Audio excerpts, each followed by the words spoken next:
Hello, everyone. Welcome to For the Love of Wrestling, episode 2 of this podcast series. Make sure you guys like and subscribe to this channel. And here we go. We are joined today with Connor, as usual, and we have the For the Love of Wrestling founder, Josh Wenzel, and we have one of my friends, Robert, or Pickles. Yes, It's Pickle Rob! I'm Pickle Rob Rick! Alright, so let's dive right into our topics for today. So what we have first is our show reviews. So basically, I have the review results right here. We'll go from Raw to SmackDown to NXT. That NXT just ended. So first on the card for Raw, we had Roman Reigns defeated Jason Jordan in the Intercontinental Championship match, which honestly was like the best match of Jason's career. Honestly, like, do you guys agree with that? Yeah. Truthfully, I do. Absolutely. I would not put it on as match of the night on Raw. I feel the match of the night on Raw comes later, and I'll tell you guys when I believe my match of the night was. It might surprise a lot of you, but I just feel that it was. Jason Jordan shined, though. He did. Shined. Like, he impressed the hell out of me. Yeah. Like, so far, that's probably been one of his crowning achievements. And Yes. he didn't even win the match. So did Roman. Roman's improving week by week, day by day. Yes. Yeah. In my eyes. He's more confident on the mic. He's being himself. I feel he's getting back his face role. He's not so much this tweener, borderline heel that all the fans feel, okay, let's crap on him. Because as of right now, he's not being shoved in our face. Right. Well, I don't know. He was kind of a tweener to me. Because it's like... But that was Roman being Roman, though. You know, Roman has that cocky He wasn't swagger able to about be him. himself. Yeah. Because he's the big dog. Right. absolutely. I honestly, like, I'm trying to not to be like biased right now, because you guys know that I'm just not a fan of Roman at all. Yeah. So I know. yeah. Robert knows, like, every time I come to the college and Roman wins something, I'm salty. Like, you could take potatoes and turn them into french fries. This is my stance on Roman. I hate the gimmick. I love him as a wrestler. So, would it be bad to tell you that they're going to job Matt Hardy to Roman? They better Don't not. say that. They Don't better say that. not. I'm just fucking. I just want to see your... I kind of wish I would have saw you right when you heard that. My finger was so close to the goodbye button, and I was gonna leave. So Yeah, but, like, honestly, like a lot of people underestimate Jason Jordan, and to me, I always knew Jason Jordan had the potential to be a star, and that's why I wanted him to be in Survivor Series so badly. And then when he was taken out, I wouldn't go as far as star just yet. See, I like Jordan, and at first I was like, okay, he's Angle's black son, cool. But as it gets further into it, it's becoming worse and worse and worse. the only thing that Thank you, Connor. the only thing I don't like about this angle is that Jason Jordan whines like coming Anakin across- Skywalker. He comes across as such a crybaby bitch. I'm sorry. No, you don't have to apologize to nobody. Not And even that Jason. is He the knows. truth to me. They portray his character as this golden boy, silver spoon in mouth, crybaby bitch. But Dad. I tried so hard to get this opportunity, Dad.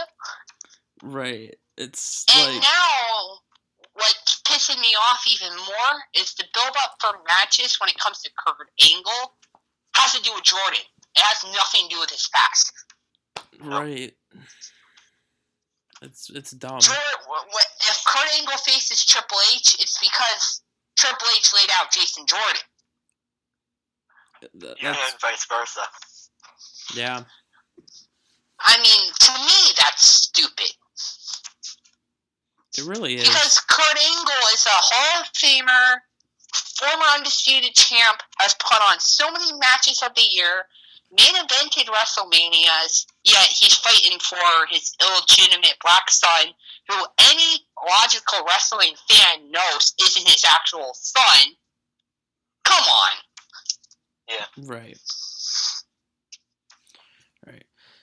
Alright, so next we had Paige versus Sasha Banks. Paige defeated Sasha Banks in that match. And then we had that really awkward promo with the Zoe Train and Enzo, and then all of a sudden Nia just comes out of nowhere with like googly eyes, and just Thank like God I didn't see it. like that was It made me feel awkward. so stupid. That was really dumb. That was stupid, but I don't want that to overshine another very solid match of Raw. Right. Paige versus Sasha killed it. I'm surprised because Paige, according to me, has had no time realistically, other than, of course, the Performance Center, to actually work a match. Right. She hasn't been on house shows. So, truthfully, this was her first legit match back in a ring, and she went 100% as if she was never injured. Right. Very They true. went the distance. Like, I think they said that her last singles match was like July of last year. I think that's what they said on the show, but I could be wrong. No, I think Honestly, you're it right. wouldn't shock me. We'll make a bold prediction, though. Mandy Rose is the one to break Absolution. Oh my God, I thought you were going to say something else for a second. And I was going to literally get in my car, drive to Pennsylvania. Yeah, I said it. Wait, you don't live in Pennsylvania. You live in Connecticut. Yeah. Good job, buddy. Fuck you're from. And punch you in the face because I thought you said that Mandy Rose was. I thought you were about to say that Mandy Rose was going to end Asuka's streak.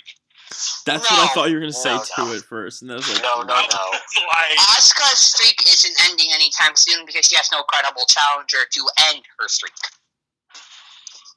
and you know what? I probably looked like a dick the other day when it wasn't in the group. It was in a chat that like nobody is gonna see but me and the people in the chat.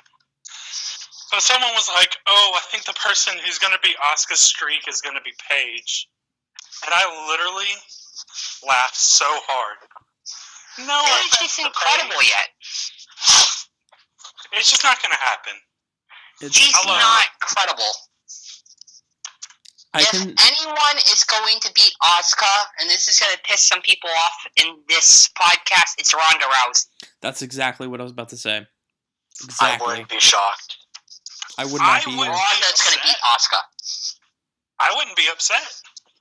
I'd be happy with that. Ronda is a badass. Exactly. She's a badass, and she already comes with the credibility. She's a former UFC women's champion. That alone is credibility. She could also go the distance in a great technical match because, mind you, she's trained in ground wrestling. So that alone, it builds itself, truthfully, in my eyes. Right. And Ronda's being trained by Natalia, which is even better. Yeah, Absolutely. and like I don't know if you guys saw the video of her actually being trained with Natalia, but like it's actually happening. And like everyone's like, "Oh, it's gonna be female Brock Lesnar." Yeah. I'm like, "Shut up." You know what? I don't think They Ronda's probably gonna be will. a female Brock. I don't think so It either. could be, though. And I think Ronda's gonna be around full time. Because I think Ronda wants to be around full time. yeah. Oh, I think so too. But I think that they are going to make her look like this incredible beast. Of course they're gonna build her as an incredible beast. It's either her or Blazer. Listen to him. He's like, of course they're going to do it. The fuck are you talking about? I think they might keep her undefeated for a little bit, and then like something was gonna happen where she'll lose. Probably. That's probably what's gonna end up happening. As for like the Brock Lesnar treatment, that I'm not entirely sure about, but it could happen. It really could. Now, I have a question for you guys. Is it about Brock? We Okay. have had 2 weeks of Absolution and Riot Squad. In your opinion, who is the better squad? Who is the better stable? I don't know. Do you like the original or the copy? That's kind of how I feel personally. I prefer Riot Squad. Oh, okay, so you're filling the copy. Because I'm sorry, I'm not sold on Paige with a microphone in her hand. Honestly, The neighbor has her promos been god awful. That's very understandable. I think Especially when Absolution attacked Alicia Fox, and she was like, "Oh, Foxy, baby." Yeah, that was awesome. No, you're supposed to be a credible leader. You're going after Fox. That's the thing. Go yeah. after someone else. I think Josh is right. Like I think Riot Squad is better, not only because all three of them are like fresh, but like because like we've already seen They're Paige. fresh, and they're targeting the. And it helps too that SmackDown does a fantastic job booking their women. Oh yeah. Every woman is credible. On Raw, Absolution's attacking Alicia Fox, who hasn't been credible in how long? Forever. I don't know. When did she debut? Real, he's right though. That's the truth. She hasn't been credible in a century.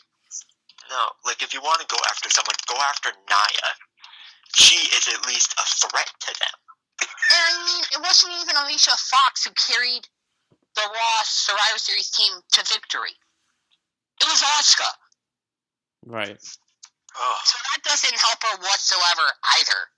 No. And it doesn't help Absolution. If Absolution should be going after anybody, truthfully, it should be Nia Jax. Exactly. Right. Take down Nia Jax because obviously, for whatever reason, which I want to talk about too, Alexa Bliss is inserted in this. But she keeps Which running. to me doesn't make sense because Too early. where's her place in this? Exactly, it's too early. She should be facing a Mickie James, a Bayley, or a Sasha Banks.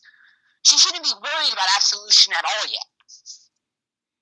That's totally true. Like, I don't understand. Like, she keeps running away.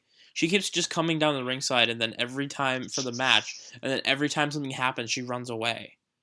There's no point in her being there if she's just gonna run away. There really isn't, truthfully, because I don't see Absolution or any member of Absolution facing Alexa until at least Mania. Maybe the PPV before Mania. Can I suggest one thing, or just like say one thing? I feel like, I'm saying it anyways. Yes. I feel like, so I saw that like Alexa ran off, and then Asuka ran off. I feel like that they're trying to set something up where it's almost like Alexa's creating her own little stable just to keep obsolescence at bay, and then they're going to try to work something in there. I don't really know, though. Possibility, I don't see Asuka teaming with Bliss. I don't either. No. That's just And the way it correction, is. Robbie boy, Asuka didn't run away, she walked away. Well, to be fair, I kind of went to get myself something to drink at that point. I don't blame you. That last half of Raw was god-awful, and I can't wait to talk about how god-awful it was. I enjoyed it, but I have some major comments about the main event, but I will let that digress until then. Actually, I think the next match Ethan's about to get into is the match I really want to talk about. okay, so the next match was the Fatal 4-Way match. It was a cruiserweight match. It was to determine the number one contender for the Cruiserweight Championship. Drew Gulak defeated Mustafa Ali, Cedric Alexander, and Tony Nese. Honestly, I wasn't expecting that at all.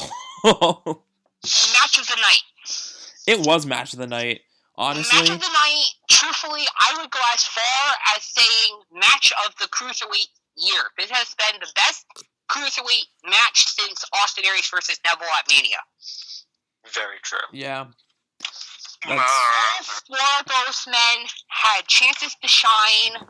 Cedric Alexander's Spanish fly was phenomenal. Mustafa Ali's Spanish fly off the top turnbuckle was phenomenal. My only problem, I understand why WWE did it, but Drew Gulak won. That's where I'm not really sold on it. Everything was amazing, but that Because it's a ending was heel just... versus a face, meaning that Rich Swann, of course, is going over next week on Raw. To continue the all-knowing heel versus face storylines in WWE. Yeah.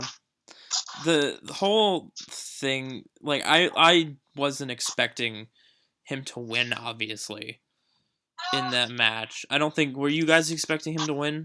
Truthfully, no, I really thought Cedric had it. I thought so too. Cedric got screwed. I wanted Cedric to win. I really thought Cedric had it, and if not Cedric, I was going to at least say Nese. Yeah. Probably. Got screwed. Didn't someone say on the chat that they wanted Mustafa to win? Mustafa's I was rooting for him. incredible in its own right. Yeah, that's definitely The true. thing about the Cruiserweight division is every single Cruiserweight, excluding Enzo Amore, is incredibly talented in that ring. The problem is they don't have the proper chance to show it.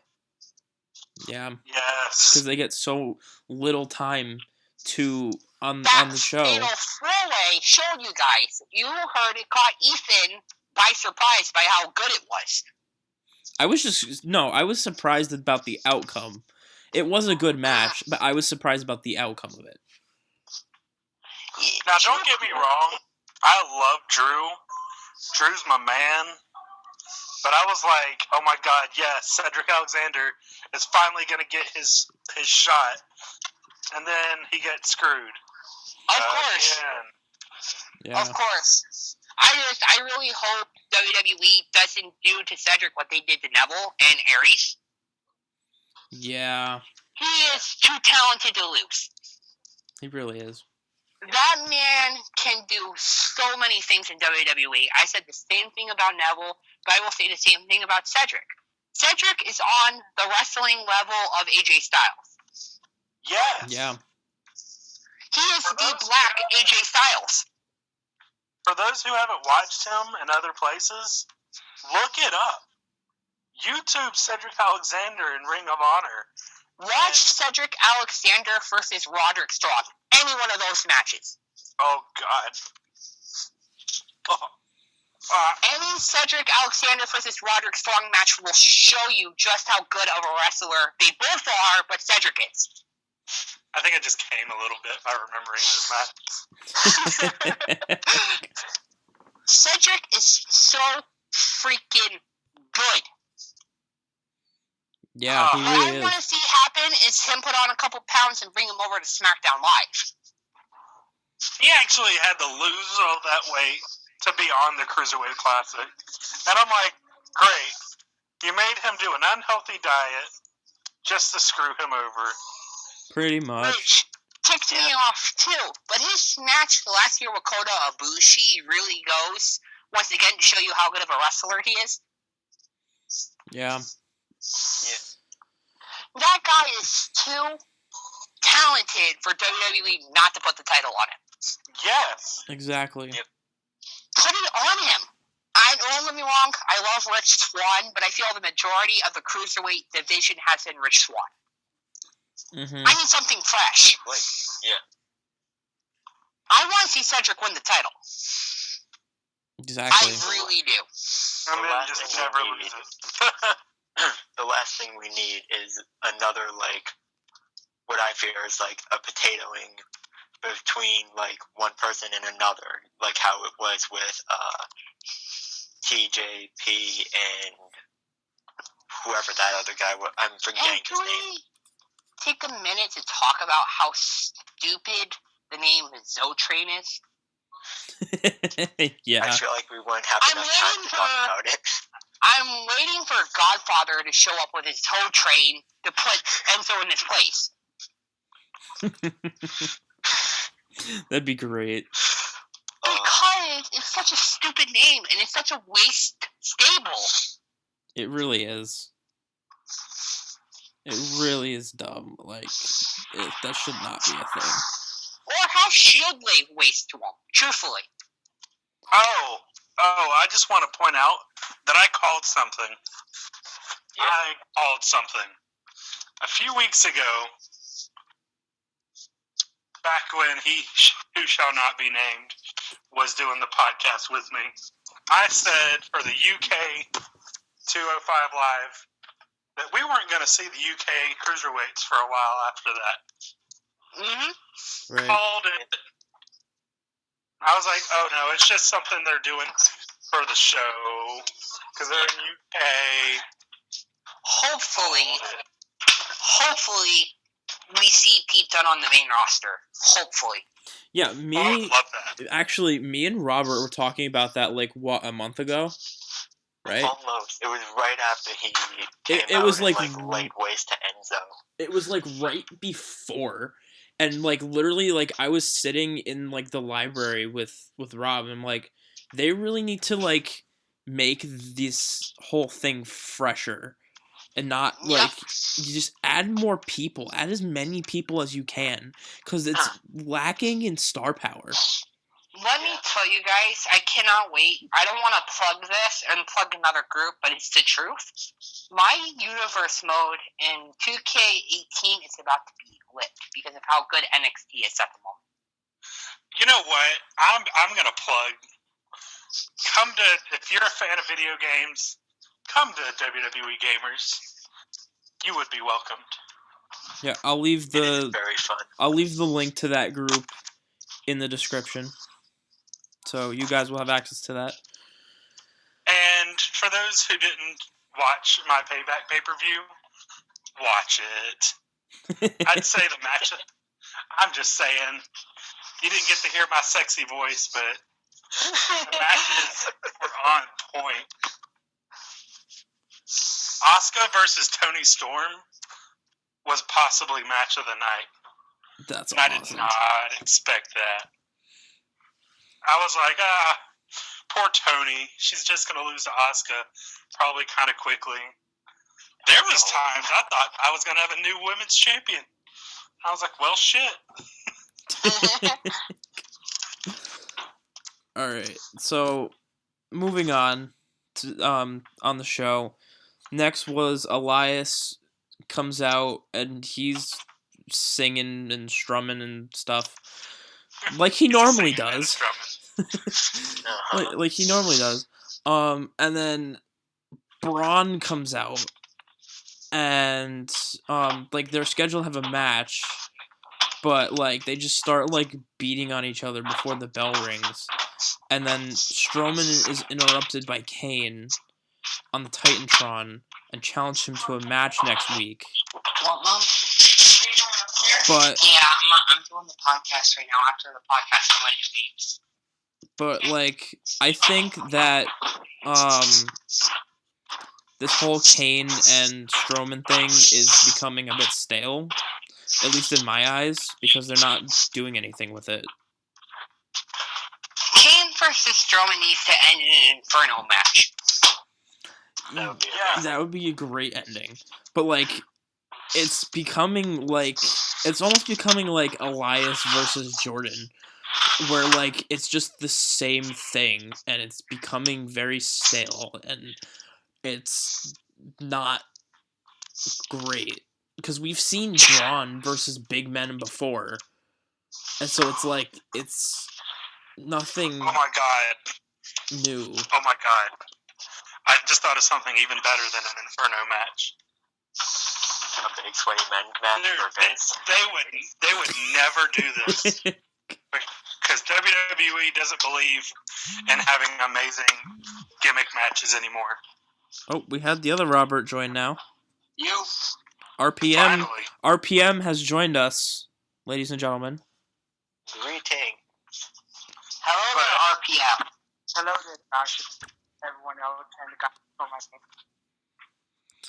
But like I was saying, how they should end it, instead of an Inferno match, Braun Strowman versus Kane, buried alive match. That's another really good one. They're billing this as monster versus monster, so it makes sense to end it in some kind of gimmick match. Yeah, and then that's how Kane retires. I just thought of another really cool concept. I don't know how this would work though. So you have Kane and Strowman in a steel cage set on fire. Jesus. Literally hell in a cell. Like, I think that'd be a really dope concept to have for a match.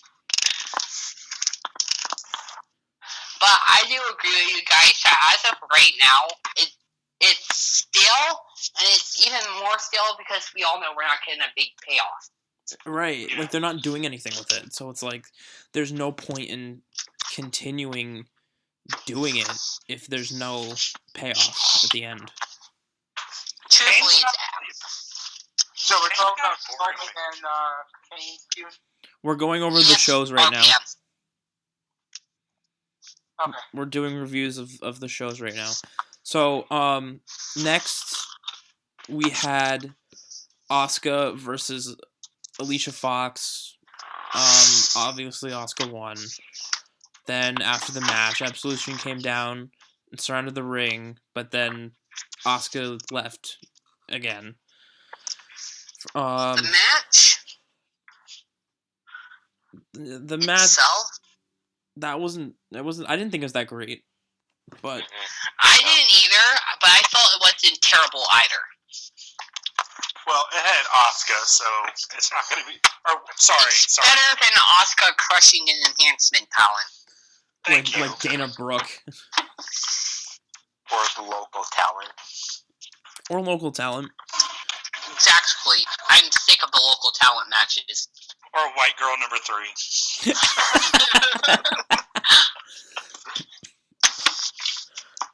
Okay, then next we have Not Over Finn Balor versus Bo Dallas. Balor Didn't even make it on Hulu. it didn't. I did not see that match. I'm Well, gonna it have was to go another watch that. solid match. It was, and then like I don't know if Finn Balor isn't over. Like if Vince doesn't think Finn Balor isn't over, why would he feed him to Bo Dallas? That's my question. What ticks me off about this, truthfully, and it's nothing against Bo. You have Finn feuding with Elias. You had Finn feuding with, I think for a little while, they were talking about having him feud with Joe again. And you go from that to him facing Bo. I mean, it's not even like MC Bo either. It's just Bo. Right. And if nobody remembers Mr. Bo. No, don't bring back MC Bo. There's a reason why I wasn't saying anything. Hey, MC Bo was awesome. MC John Cena was better. I think what they're trying to do is rebuild this, I guess, from what I see. They're making them face jobbers. And they're trying to maybe build them up for like the Continental title run, maybe. That's a Possibly. possibility, RPM. That's a really big possibility. Especially if Joe's the one that takes the title off of Roman. Which I heard could. I honestly could see that. I could see that happening.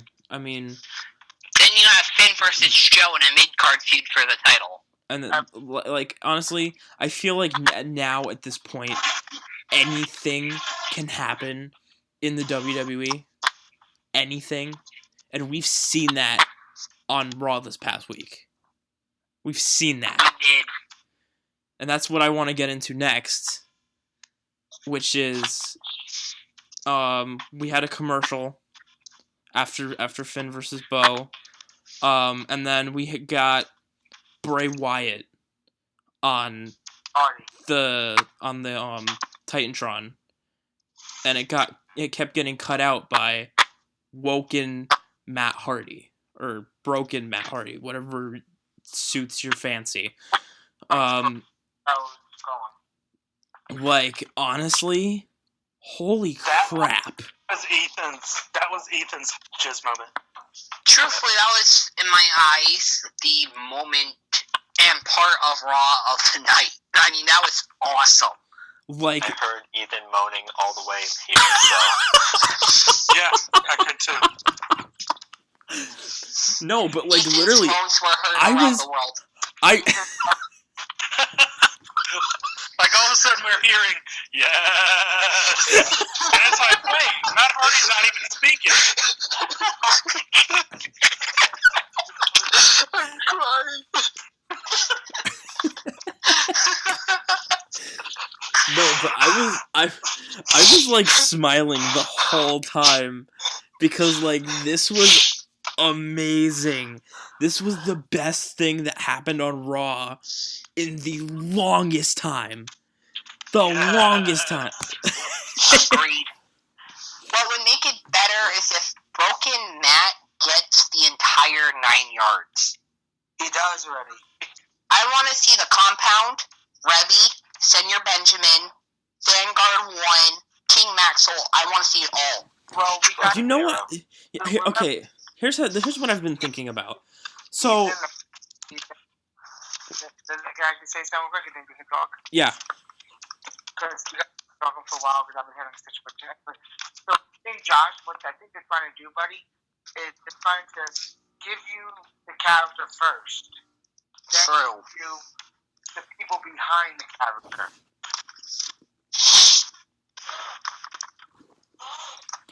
I think that's what they're doing. So, for me, what I was gonna say was like this is how I would book this whole thing. So I would have I would have their first match either be in like a few weeks, or like have one guy go up against somebody else and then like have the promo on the Titantron or whatever.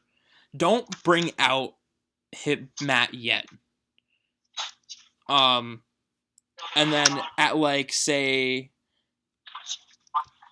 like Royal Rumble, like have him booked in a match with Bray Wyatt, and then all of a sudden, like in the middle of the match, they're on the outside, and you see like Senior Benjamin like on the outside with like a kendo stick or something, and he just hits Ukulele.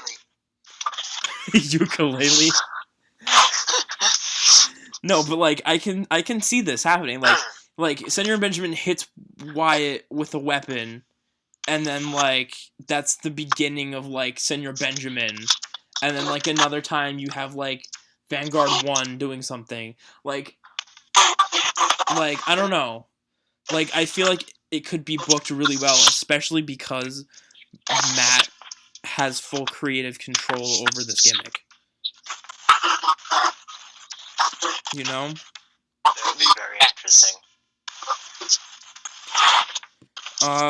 But yeah, like honestly, I'm excited. I'm excited. I don't know if you guys are excited, but I'm excited. I'm definitely excited. You know what's even more exciting, guys? What? Vince is actually behind this and gave Matt full creative control. Yeah, I said that. That's beautiful. I think I just said that, but I don't know. I probably didn't say it. No, you thought you did, but I just wanted to put emphasis on how exciting that actually is. Oh, okay. So just Vince- Like, Vince is a huge fan of this, and that is what excites me beyond belief.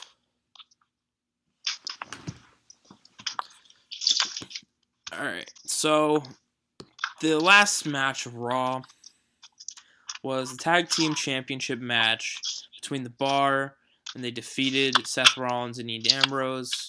Did you help Mower Joe? Yeah, they got help. Like Joe came out. All right, so what happened was the match first ended in disqualification, then it restarted, and then it ended with Samoa Joe coming in and beating everyone up, and then Roman came in, and then I believe Sheamus got the bro kick and they won. Honestly, just like everything else, like it's like Kane versus Strowman, it's starting to get a little stale. Truthfully, guys, I fell asleep. Yeah. I was sleeping during that match. I didn't even know Samoa Joe or anybody came out. I fell asleep. I agree with you 100%, Ethan. I don't care anymore. I was doing my paper when that match was on, because like I was just like, I cannot watch this.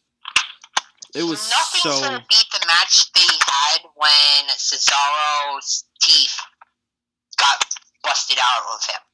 No, it wasn't busted out. It went into his mouth. Yeah, nothing's gonna beat that. Poor Cesaro, though. Right. Yeah. Like, honestly, no, I understand that there are not a lot of tag teams on the roster right now, but honestly, like, you have Rhino and Slater. Have them have a run a little bit. Have them have a go with the tag team titles for a little bit.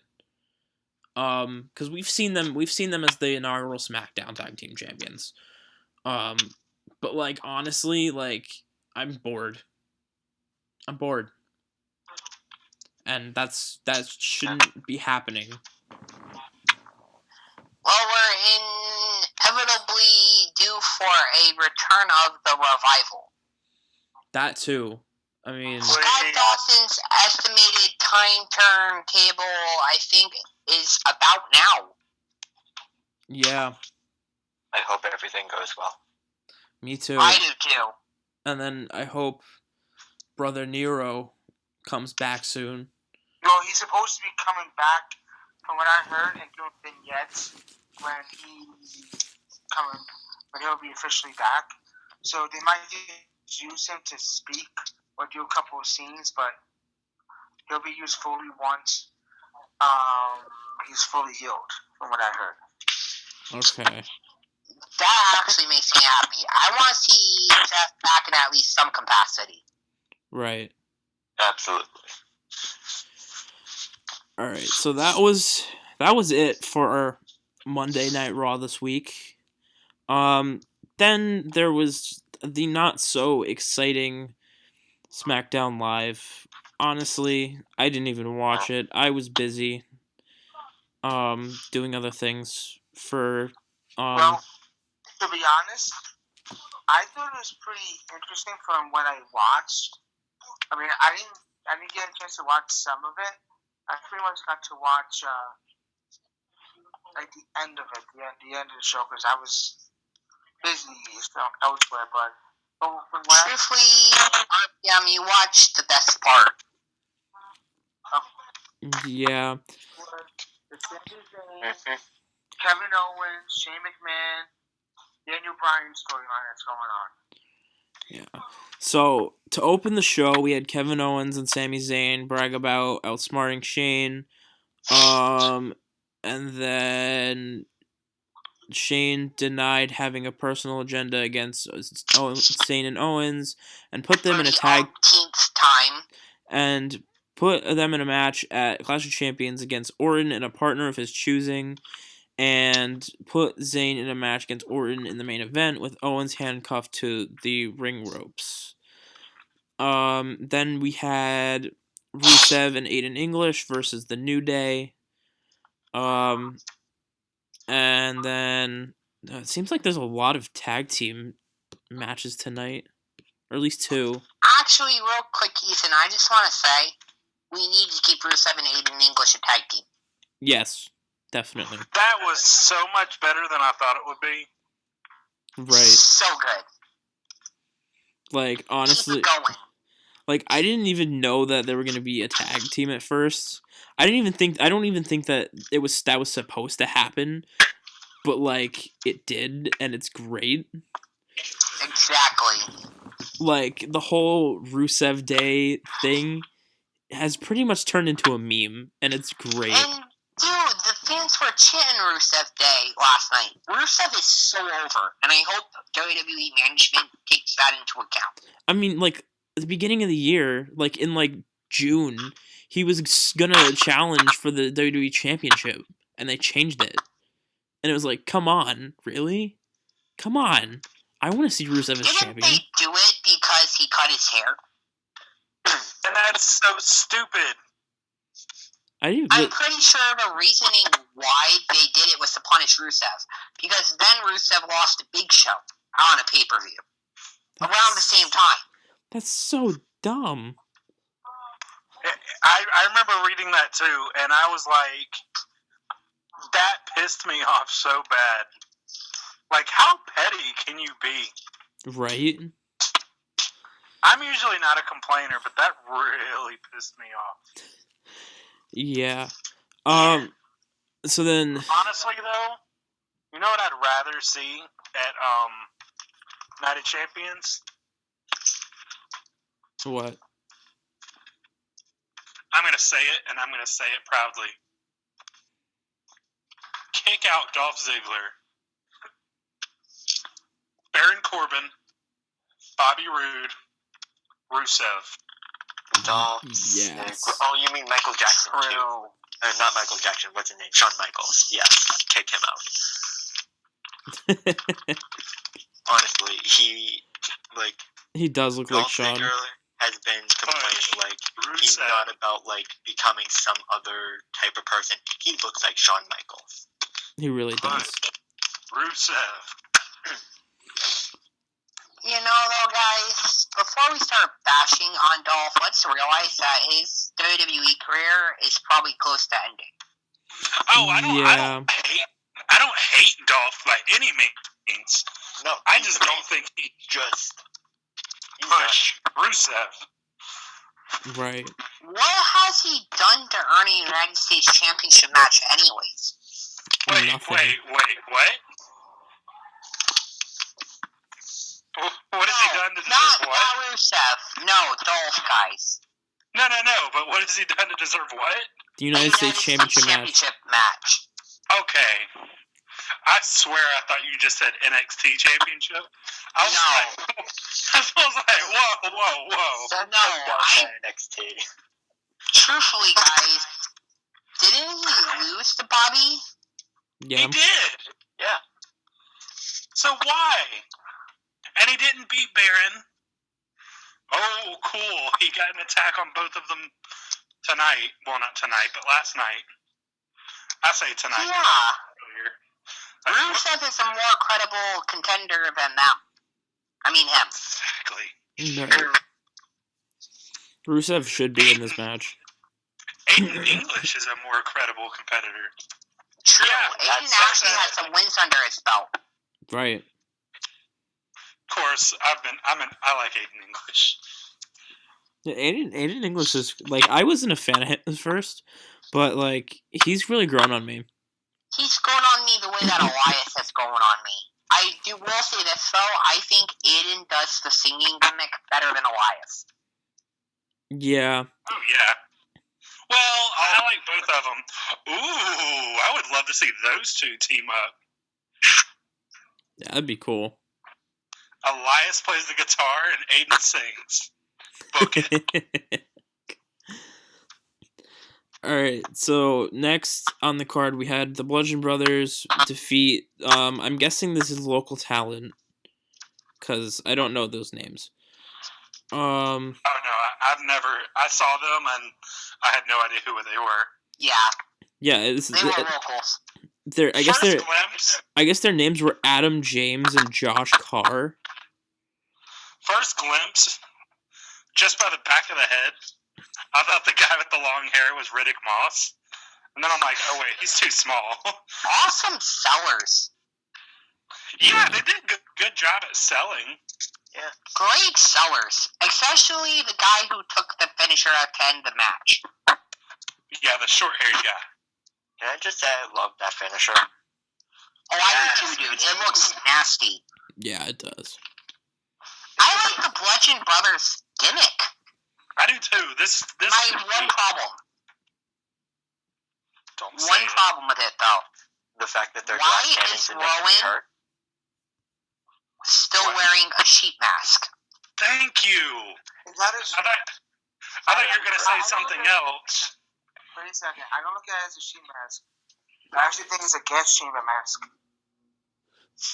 But look, it might be a gas chamber mask, yes, RPM, but it looks still like a sheet mask. It is a gas mask, but it still has the sheep thing on it. It doesn't make any sense anymore because they're not doing the Wyatt family gimmick. He's not a sheep anymore.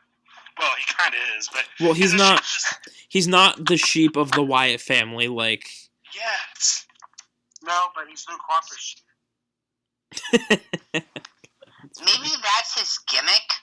I guess maybe Eric Rowan's gimmick is to be this big guy who follows and destroys whomever his leader is. And I guess now Rowan has sworn allegiance to Harper. So, do y'all remember when he went solo for a very short time? Yeah. Yes. Who? Rowan. I kind of dug it. Like, okay, pretend that Ethan, just plug your ears for like a few minutes. No. Pretend that Matt Hardy, like the whole broken Matt Hardy, didn't exist. Like, because honestly, at this point, I didn't know who Matt Hardy. Okay, that was about to be wrong. I didn't know broken Matt Hardy at the time. So, like, honestly, first thing that came to my mind when I saw Rubik's Cube Eric Rowan, I was like, oh, he kind of has like, it's like a broken genius, broken brilliance kind of thing. And then someone was like, oh no, that sounds just like Matt Hardy. I'm like, oh, I haven't seen Matt in forever. What's he doing? And then someone introduced me to broken Matt Hardy. And I'm like, okay, I'll call him something else. Matt Hardy does it better. Matt Hardy does do it better. But I still liked it. He was Right. kind of like the lost sheep, but I dug it. Right. I dug it for a while too. Like when he was doing the the clown thing. Was that what you're talking about? Well, Like- I mean, just when he was by himself in general, he's always like doing the Rubik's Cube and being all quiet and mysterious and shit. Then somebody would be like, "Hey," they try to talk to him. He just look up all menacingly, and I was like, okay. I don't see. I don't know if you guys know this, but Eric Rowan has a YouTube channel, and he has some very like cryptic looking videos on his channel. Like this guy reminds me of somebody who'd be like, beware of the Illuminati. Like this guy legitimately makes me think of like conspiracy theorist kind of guy. Right. And he could pull that gimmick off. And I don't mean the whiny, oh, there's a conspiracy against me. No, like, he could be like, there's a higher power, and like, you know, just make it sound almost like borderline crazy, and Yeah. I see make what him you're like saying. a conspiracy guy. I would love that. That'd be a cool Proper. gimmick. A proper conspiracy, not a whiny, I'm being held down bullshit. Oh, this is creepy. So I'm actually on his channel right now. This is very creepy. Yeah. Like, I'm talking like 9/11's an inside job conspiracy kind of shit. Ooh, wow, that needs Jesus. Okay. Jesus. Did you say I need Jesus? The channel, his Eric Rowan's channel, that needs a lot of Jesus and less of whatever he's on. Pretty You much. just don't get it, man. You're just not ready. No, You don't have your I'm tin. not. Alright. You don't have your tinfoil hat on.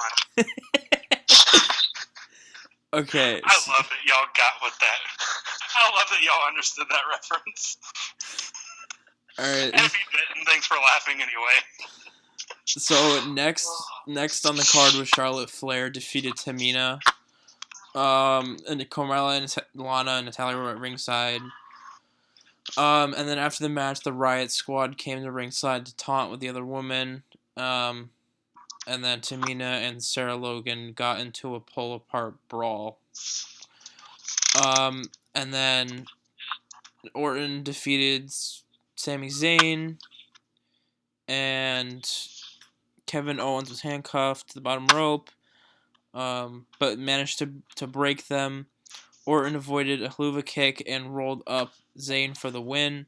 After the match, Owens and Zayn attacked Orton until Shinsuke made the save. They hit their finisher on Zayn and Owens and celebrated. Backstage, Shane McMahon said that he's just getting started punishing Zayn and Owens because he will be the guest referee for their tag match at the Clash of Champions, and if Zayn and Owens lose, they will be fired. That was a A little mouthful. extreme. That was a mouthful. Brian is going to interject himself in this match. Yeah, he looked so irritated at the end of SmackDown. Somehow, some way, I don't know if Brian's turning heel because of it or how they're going to book it, but Brian is going to ensure Owens and Zayn wins. That's a possibility, but I also feel like it is. I don't know how that would work considering, like, I don't know. He's not cleared to compete, Yeah. and there's really nowhere I could go with it. The only way I could see this going is that we have Team Brian versus Team McMahon. Ooh. Yeah. Or something of that nature, and if Brian loses, he has to leave SmackDown. And then he goes back to the Indies. Exactly. And starts his indie career. Or restarts it, I should say. This is where I'm going to have to respectfully disagree with what you're saying there, Josh. I have a bigger picture in mind, if you don't mind me saying my mind, then you can count it. If you wanted to counteract it, you can.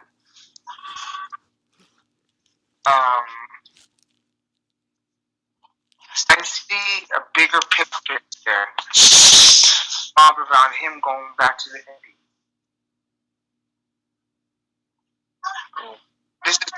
This is what I see. I see this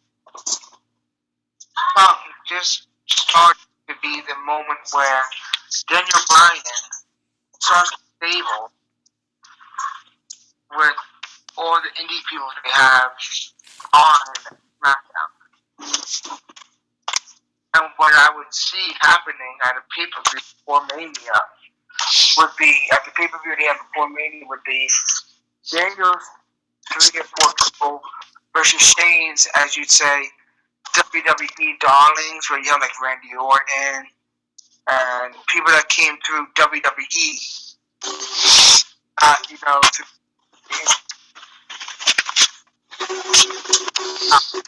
That's something I thought of.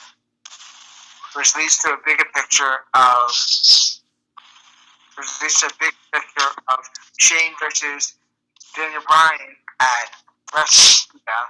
So we have Daniel Bryan and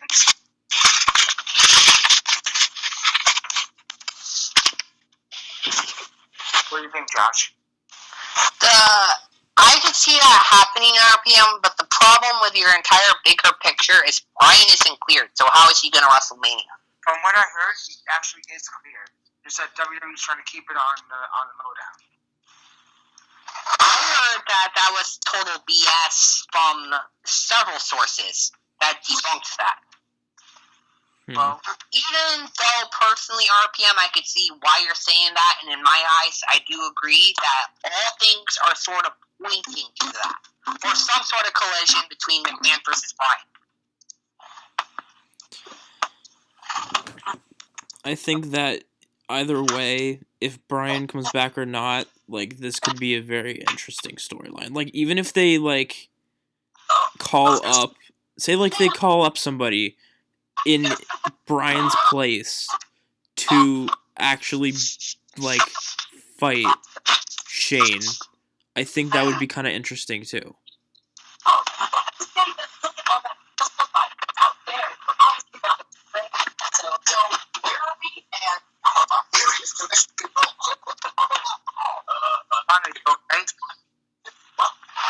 Do what? Are you okay? Yeah. Okay. Just making sure. So your TV was very loud, if that was your TV. Oh shit, it probably was. I'm sorry. Yes. I didn't want to say anything, but like that was picking up some weird audio. Yeah. I was like, I don't know if someone's talking or if, like, the audio was cutting out. Okay. It was Archer. It was me, y'all. It was me. Yeah. Or not Archer. Alright. Phrasing. So, I'm gonna kind of go over NXT really quickly. So Mr. Regal reminds us, about the number one contender, matches that are happening. And that, it was that this is why Velveteen Dream wasn't in the main event. So apparently Velveteen Dream suffered a injury at NXT TakeOver, and couldn't compete. So he had to find a replacement for Ono in the main event. And then the next thing that happened was Andrade Cien Almas came out and started bragging about how he won the NXT Championship and how he injured Drew. And yeah. Then there was like a filler thing with Lars Sullivan. And then there was Killian Dane versus Trent Seven, with Killian Dane going over in that match, and he's in the Fatal 4-Way, the number one contender Fatal 4-Way now. Then there was a Undisputed Era segment, Which is pretty good. which it was really good. Which they were saying how, like, Adam Cole hasn't met Aleister Black yet, and that they were predicting that Kyle and basically that their team was gonna face Sanity at A show in 2 weeks. at takeover in 2 weeks at NXT. And then there was the Sonya Deville going over Ruby Riott in a no holds barred match. And Sonya Deville hit the a triangle hold on Ruby Riott to win that match, which that was a good match. I thought that was a really good match. It was. Can I tell you guys what the matchup match card is going to be next week for Let me go over the rest of it first, and then you can do that. Okay.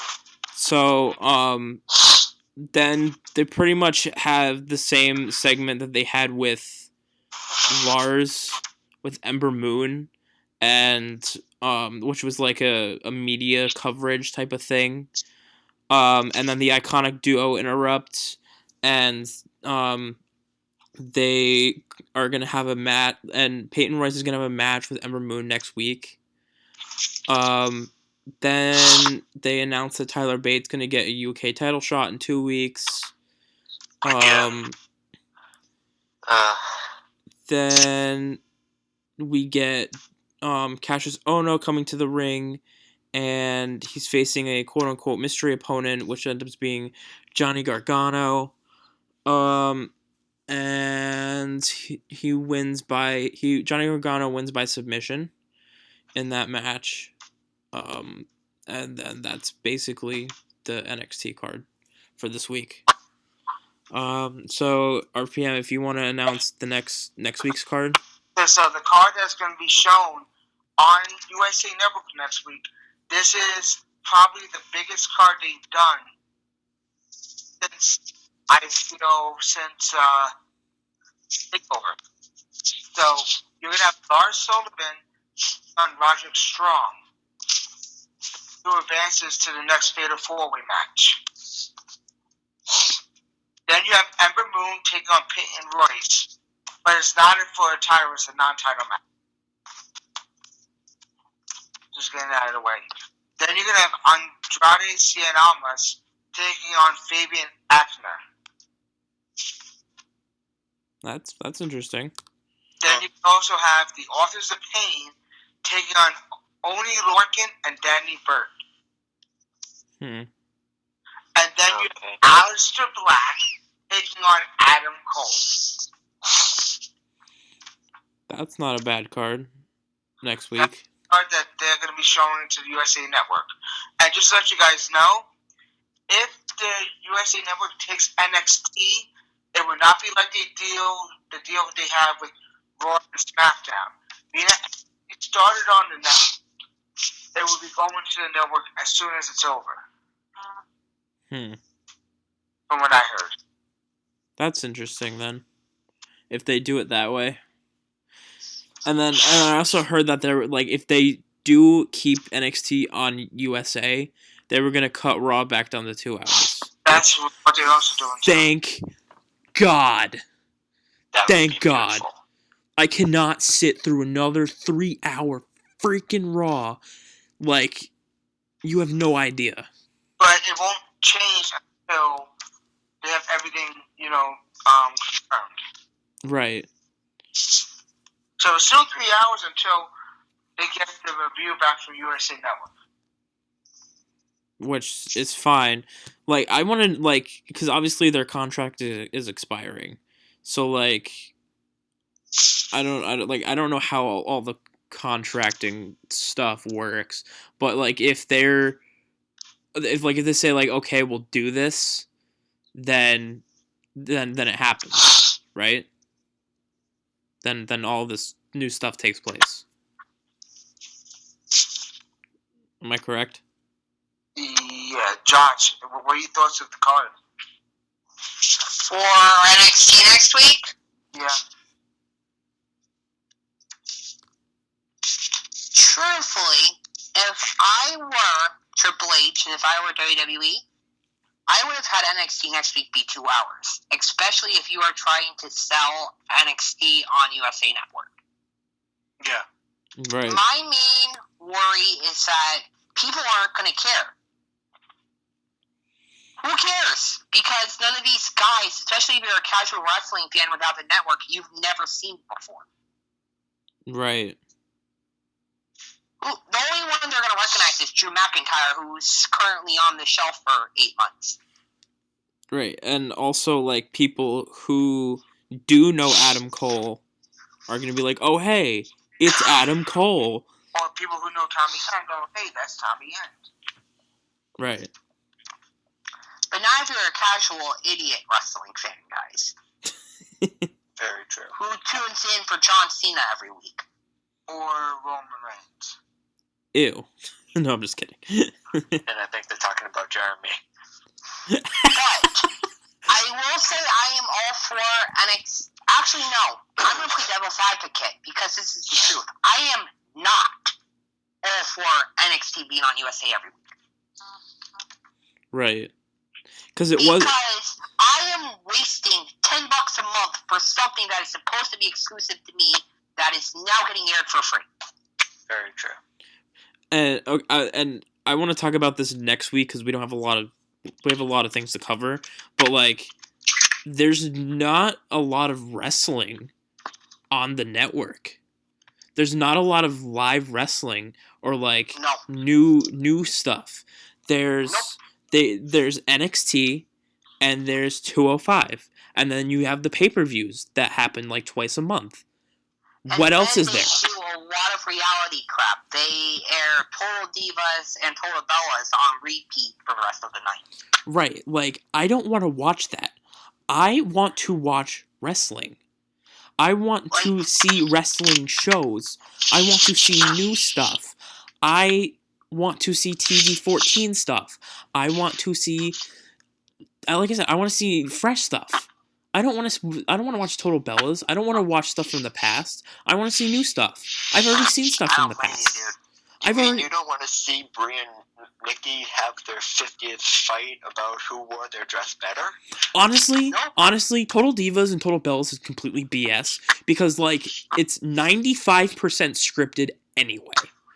They're more scripted than wrestling itself. Right. Yep. And it's like I don't care. I don't care. I really don't. There's no point in having reality shows. No point. Like, I get, okay, you have, like, these backstage stuff, like, 365 and WWE 24. I get that. But, like, I don't want, like, Culture Shock. I don't want, like, Total Divas. I don't care. You know? Well, actually, I think what they might do is if they do NXT on USA Network, they might just re-show it again at the same time at 8 o'clock. And people that might have missed it at 7. But even that RPM is unfair to us. Look, I'm giving you my $10 for something you promised me is exclusive to me that you are now airing for free on the network. I mean, on USA Network. Well, yeah, but even if they do it takes, technically, in my eyes, the only real exclusive thing we actually have on the network. Other than 205 Live, but who cares about 205 Live? 205 is not relevant. Well, I mean, like, there's still the pay-per-views, which you save a shit ton for. That's But even that, dude, is every 3-4 months.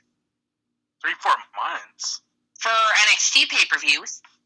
For the takeover shows. I thought you meant pay-per-views in general. No, not for actual pay-per-views in general. I was like, twice a month. I definitely agree with everyone that the network in all of itself is in need of a desperate reboot and rehaul. Mm-hmm. Definitely. Alright, so really quickly, I want to go over Starrcade because we didn't get to go over this last week, and obviously this was a big event that happened not this past weekend, but the weekend before. So basically, we had Bobby Roode versus Dolph Ziggler. Then Arn Anderson came out. He was the force of the match. Then Arn Anderson made another point about why Dolph shouldn't be in the U.S. title match. What was that? He freaking Oh yeah, he spine busted him or something, right? Like, yes. If you just got your ass kicked by a 50, 60-year-old man, you don't deserve a U.S. title match. Yep, that's totally true. I mean, no disrespect to Arn Anderson, but he retired like 20 years ago. Right. And he's still kick he's the shit out of him. Yeah. That spine buster was beautiful, though. It was. From what I saw. I YouTubed it. Somebody was telling me how good it was. I was like, well, let me see how good it actually was. It couldn't have been that great. It really was. Alright. I will wait until Ethan goes through the card until I go through my entire problem with Starrcade. So, what were you going to say? I'm probably going to have to... I was gonna say I'm probably gonna have to get off here after we talk about Starcade. All right. But So next we have the Bludgeon Brothers, Mike Kanellis, the Clones, and Rusev defeated Breezango, Sin Cara, The Ascension, and Ty Dillinger. weird ass match. Yeah. Then Naomi defeated Tamina. Dustin Rhodes defeated Dash Wilder. Stupid. The United States Championship match. No. Shinsuke Nakamura defeated Baron Corbin. Then the Hardy Boys thanked the crowd for 25 years of support. And then they brought out the Rock and Roll Express. Then the New Day arrived and they had a twerking dance party.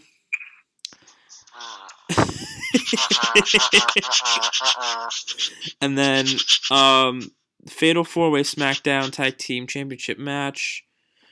The Usos defeated New Day, Chad Gable, and Shelton Benjamin, and Kevin Owens and Sami Zayn. Then there was the SmackDown Women's Championship Steel Cage match. Charlotte Flair defeated Natalya. And then there was the WWE Championship Steel Cage match. AJ Styles defeated Jinder Mahal. Yeah, that was it. Why wasn't this on the network? Exactly. Freaking men to that. Alright, and now this is where I come into play. From what I heard, it'll be coming to the network later because they had cameras there and everything. The reason why it wasn't on the network is because it was a last minute thing almost. Because they didn't announce Starcade until like 2 weeks in advance. Like 3 weeks in advance. They announced it like months in advance. Or maybe they just to show it live in the arena. My problem currently is something that could heal the network is them. I'm sure the cameramen, of course, follow the WWE crowds and shit around for the shows, right? Right. So, air every fucking house show on the network. Do it. Doesn't need to have commentary, but do it. Right. That's another thing that they should probably add for fresh content. Commentary. Connor. Do not try to limit my future job, sir. I'm not trying to limit your future job, boy. You got Raw, SmackDown, NXT. You got a lot of shit to commentate. I gotta start somewhere. Not add on to your job. I gotta start somewhere. How many house shows does WWE have a year? A lot. And you want to commentate every one of them? Yes. For the upteenth time, we're going to have Roman Reigns face Braun Strowman. And you're telling me you wouldn't get bored? I would sell the shit out of that. I believe it. Truthfully, I do too. I think Connor said he was an awesome commentator. like when it's all said and done, I would roll my eyes so hard I give myself a migraine. But during the show, Connor, you and I need to become commentators together, bro, and we need to call shows together. You know, Josh, I actually thought about like starting my own like backyard federation at one point. I think any logical wrestling fan has. I mean, my friend Jordan had a trampoline, and we've done matches on his trampoline. Yeah. If you say you haven't, you're lying. Yeah. Straight up. I mean, Jordan's given me power bombs. I've taken a German suplex that actually knocked me out because they landed on my head. My friend actually, I did it wrong. my friend drop kicked somebody off of the trampoline, like full force, and it was hilarious. This is where you guys get to like me. I was the hardcore wrestler, and when me and my cousin used to wrestle in the backyard. We just fought on grass. So I had to take a 5-star class with a shopping cart on top of me. Oh God! Wow. Damn. And But I agree with you, Ethan. Y'all don't even like. I'm the Ric Flair / Eddie Guerrero / William Regal of wrestling. The reason I say that, especially with Eddie Guerrero, I will make you think you've done some serious damage to me. I want to tell you the most evil thing I did during a wrestling match, and I won, and nobody wanted to wrestle me after that. So in case anyone listening doesn't know, I have a serious heart condition. I'm 26 years old, and I've had 3 heart surgeries. So I should not even be wrestling. So during a wrestling match, I faced a heart attack. And I won. Ultimate heel mode. I need to hit you with a Bible. Like, I clenched my chest, fell down, twitched a little, and then just laid there for a good few minutes. That's hilarious. Truthfully, though, now that I'm at 20, the idea of a backyard federation kind of faded. It's more I want to start an indie company. Right. It's So I possible. could never be an actual wrestler, but If this gets big enough, we probably could. Dude, I would gladly do like anything because I'm a black belt in martial arts. I could definitely pull some stuff off. Yeah. Cool as hell. It'd be fun. Alright. I want to move on to the next topic. I wrote this as Ginger Mayhales. yes, that was hilarious. That was intentional. It was intentional. Oh, okay, good. I was like, if that's not intentional. That was definitely intentional. So Ginger. Calm down, Kurt. Ginger Mahal's WWE title run / main event run. Honestly, 2 words: god awful. So boring. Not even annoying. It wasn't good. There's just so many problems with it. I'm sorry. This is where I have to disagree with you.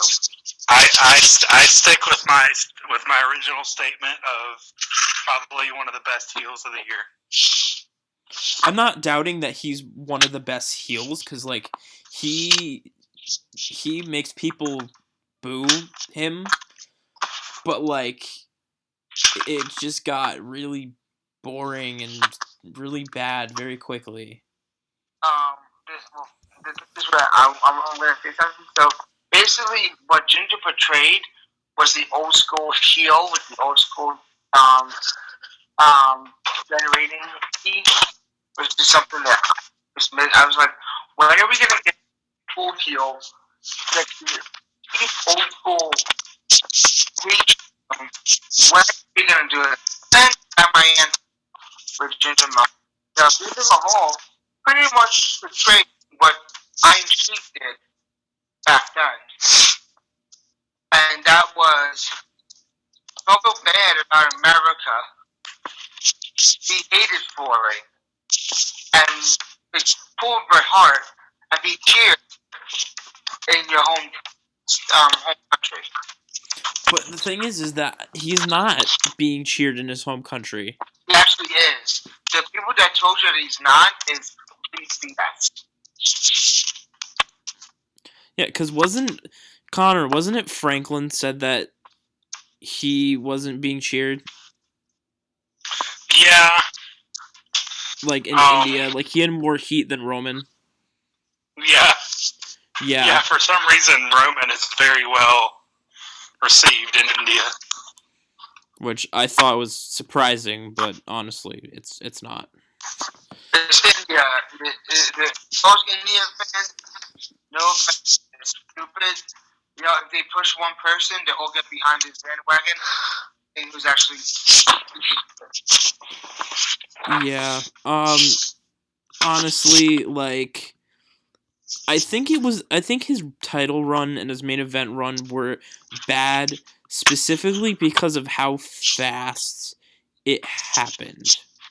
He went from Raw as a jobber to SmackDown as a main event player, and it was like Lands of opportunity.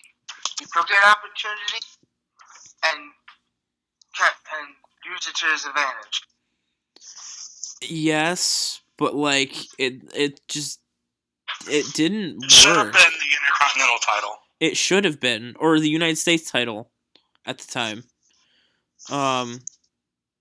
But yeah, I was like, really? Like, there was no, like I would have rather seen Mojo go over. Okay, let's not be crazy. Well, I'm Okay, just we can have saying Jinder, because, no like, I think Mojo. that I'm just saying, like, anything would have been more entertaining than I would have rather Heath Slater gone over. that. Yeah, exactly. My point. Oh, I was totally being sarcastic. What's wrong with you? No, but like, literally To anyone be honest, else. to be honest, though, I would love to see a Heath Slater versus Kofi Kingston for a title. Who not would even win? kidding. We don't I know. don't even care. I don't even care. As long as one of those guys got a title. Right. Okay. Alright. A singles title. Yeah, like maybe like Intercontinental Championship or something like that. No, World Heavyweight.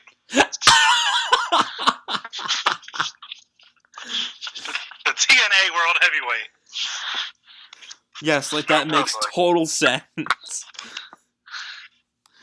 But yeah, like anyone, even Kofi Kingston would have made a better champion at this point in time. Kofi really should be world champion before he retires. I'm not even gonna lie. True. Like, I think you said boo. I'm like, True. I was about to let's just get out. Did that peak or something on the mic testings? Because just had to switch my headphones. oh. Okay, so next topic, kind of. Are you? I'm gonna have to get off here. I gotta get up at like 4 in the morning. Alright. We'll see you, man. Alright, Peace, dude. nice having you. Can't tell if I'm too Sweden right now. Alright. So. Is Sweden me leaving? That's like a see you around thing. Oh, Okay, so.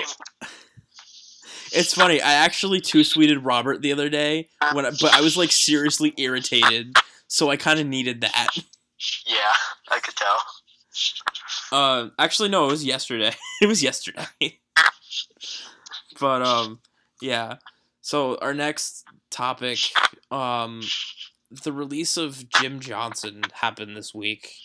For those who don't know, Jim Johnson was the guy that made the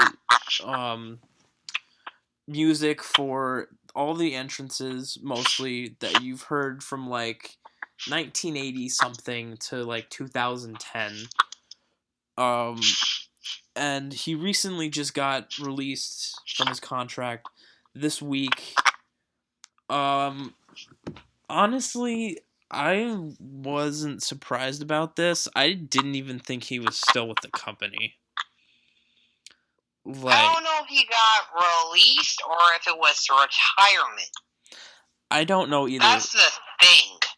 It made, from an article I saw, it sounded like he got released and he didn't want, and no, it sounded like he got released and WWE did not want to renew his contract. Okay. So Why though?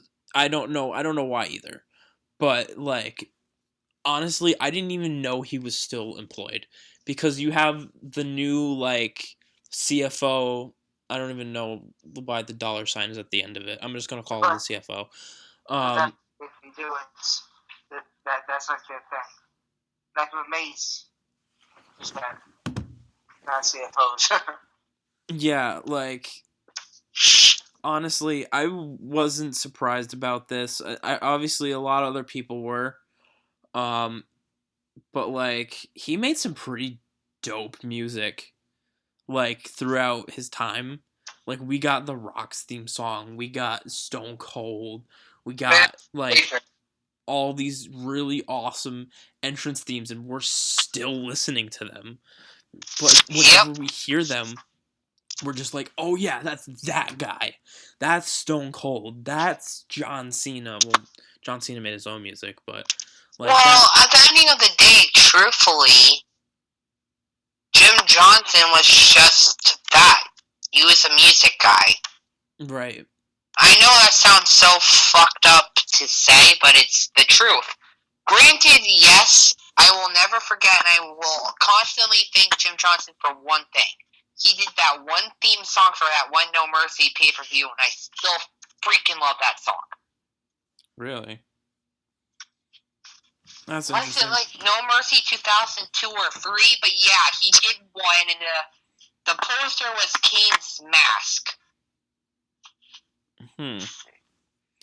That's interesting. I didn't know that. I'll have to check that out. But Awesome theme. But yeah, he created some like dope stuff. He created Undertaker's Big Evil theme too. Not Roland, but the other one he did. You're Gonna Pay. Right. Instrumental version. You're gonna pay. You're gonna pay. That one. There's this time. Yeah. Which is probably my favorite theme of Undertaker, besides the Ministry one. Right. Truth, Rob. Yeah. Then there's also like the iconic Undertaker theme that we all know. I mean, I should know. I mean, I'm the Undertaker mark, yeah. But yeah, like Jim Johnson was like a relic within the music industry, at least for wrestling. Like you couldn't kind of like you couldn't say like anything unless like he I don't know what I'm trying to say. Like he made a name for himself off of others and their success because of his music. So like they're like, "Oh, that's Stone Cold's theme song. Jim Johnson made that." You know? To be honest, Yeah. Eugene's theme song still gets to me this day. Yeah. Yeah, like it's amazing what he's created in the past 20, 30 years of his career. As a songwriter, as a singer, as a producer. And honestly, I can't wait to see how like and like honestly they're already doing a good job, like how the CFO is gonna fill those shoes. Well, I mean, they've been doing pretty well. I mean, look at the themes they made already. Yeah, like Alistair Black's theme is yeah. Right. I mean, I love the guy, but his theme song is... no, I actually love his themes. I do too. I have it. Sorry. I know, Josh, you have it as your theme on 2K18. I have it as my theme too. I do also. such an awesome theme. He also did Finn Balor's. Yeah, he did Finn's. He did Enzo's. He did Shinsuke's. He did Bobby's.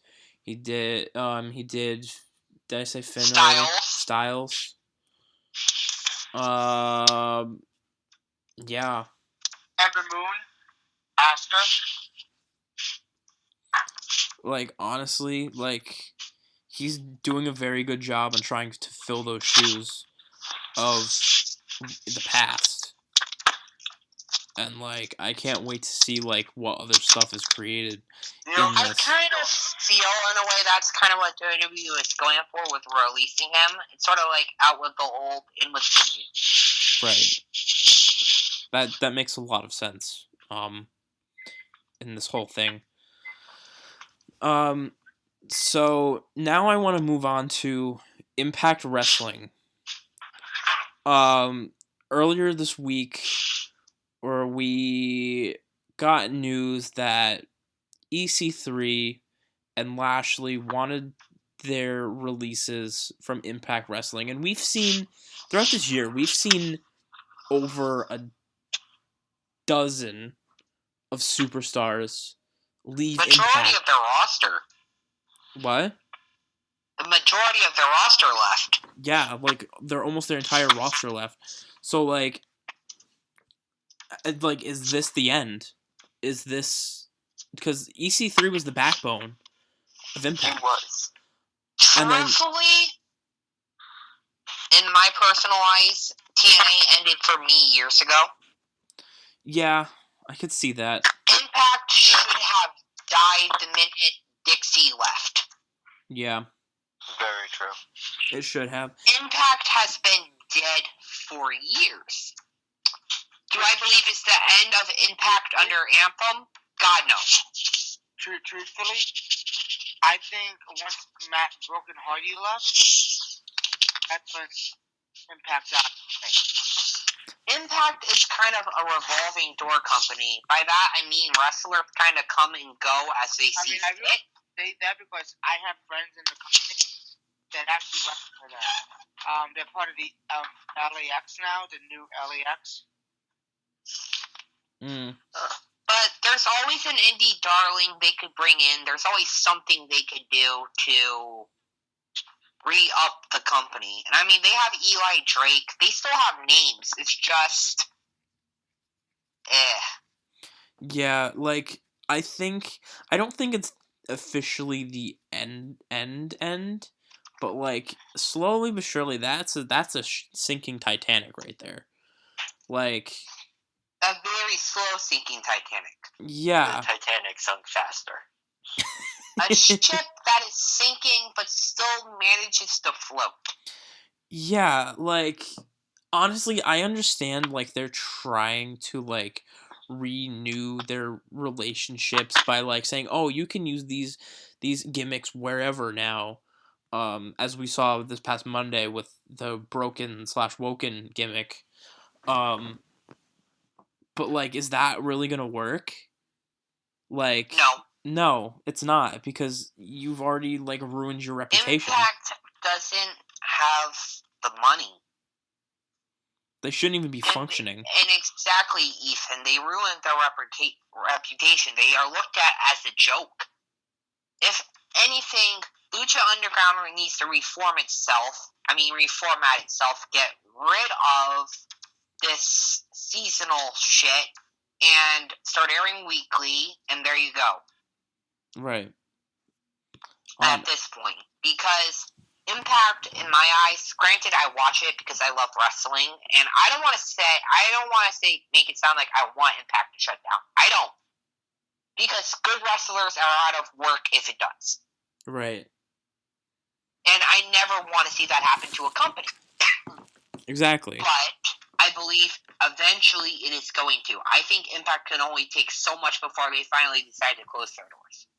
Right, and then there's not going to be anybody to save them except for maybe VKM. And not to mention, you guys also forgot the other Titanic mistake they decided to make. Which one was that? They're leaving the USA. Oh, yeah. Well, they're coming back. Now they're going to be a Canadian-based company. They're coming back, actually. Oh. Huh. They're only doing a few shows in Canada, and then they're coming back to Orlando. Not what I heard, Ethan. I heard that they're finishing up in Orlando, and they are going to Canada full-time, and they've already started moving stuff from the Nashville-based headquarters. Oh, wow, really? That was the last article I read on TNA. Other than, of course, Lashley and EC3 wanting their releases. Yeah. Where do you see Lashley and EC3 going if they are indeed released? I see Lashley going to Lucha for some Lashley reason. and Lucha is a possibility. I see EC3 truthfully going to Ring of Honor. I don't. I see EC3 going NXT. I don't. I do, and I'll explain why.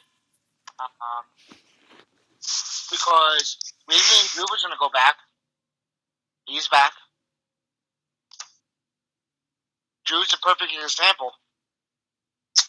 I appreciate that, but I feel EC3 in of himself and the star and the character is too big for NXT. I'm sorry. Right. I treat EC3 like an AJ Styles. I feel EC3 should go right to the main roster if he ever were to go back to WWE. What was his name in WWE again? Garrett Bateman. But Oh yeah. he could technically now, due to the new deal with TNA, he could go in with the EC3 gimmick and the theme and everything. Right. What would be awesome, and I wish this would happen. This would be so freaking cool, and this is what WWE should do. EC3's granted his release. Royal Rumble comes up. Number 3, ladies and gentlemen, EC3. Trouble, trouble, trouble, and he comes out. Well, that's kind of like doing the same thing they did with Ty and the Perfect 10. But that's because his last number is 3. So. Right. I'd actually like that. Or even have him enter 30 and fucking win the thing. How cool would that be? Right off the bat, EC3 wins the Royal Rumble. Even though Nakamura is probably winning this year.